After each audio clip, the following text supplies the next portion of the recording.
Shkupi vazhdon të ketë numrin më të madh të lindjeve në Maqedoninë e Veriut me 41.6% të gjitha fushnjave të lindura në vend.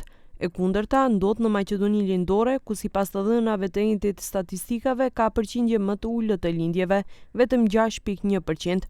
Arsyen për këtë sociologu Lulzim Murtezani shet tek synimi i shumë qytetarëve për të jetuar në Shkup, pasi ka më tepër mundësi për zhvillim dhe kështu i lën me natalitet të ulët qytetet e tjera. Në kryeqytet apo kemi një tendencë që nataliteti të jetë stabil, në rritje sipër dhe kështu me radhë për arsye të llojeve të ndryshme, unë do të përmend për shembull në kryeqytet me siguri që koncentrohen, vërshojnë nga shumë qytete, nga vende rurale, për arsye se do gjenë më shumë mundësi për shkollim njerëzit, mundësi për punësim, apo dhe kemi më shumë rritje të popullsisë. Murtezani pashtu shtoi se në përgjithësi për ulje në numrit të lindjeve si problem kryesore mbetet edhe ekonomia e dobët për shkak se investimi në edukimin e tyre ka çmimet e larta në këtë kohë krize, siç e quan ai.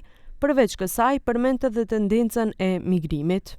Ndërkaq, një faktor tjetër është edhe ndryshimi i rolit të gruas në shoqëri. Tani gruaja moderne apo insiston në pavarësinë e saj, në karrierë, në përfshirje në tregun e punës dhe normalisht këto ndryshime bëjnë që të prolongohet faza e martesës, periudha e martesës, po ashtu edhe të debatohet edhe të ketë shumë dilema lidhur me atë se sa fëmijë do të ketë një familje. Rajoni i Shkupit pashtu ka pjesën më të lartë të numrit të përgjithshëm të vdekjeve me 30.4% dhe rajoni Veri Lindor ka pjesën më të ulët me 8.0%.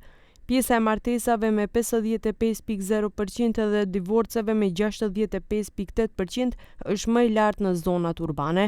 Sa u përket migrimeve ndër fshatra, pjesën më të lartë në rajonin e Pollogut me 50.9%, krahasuar me migrimet të ndërqytetas me një pjesë prej 2.7%.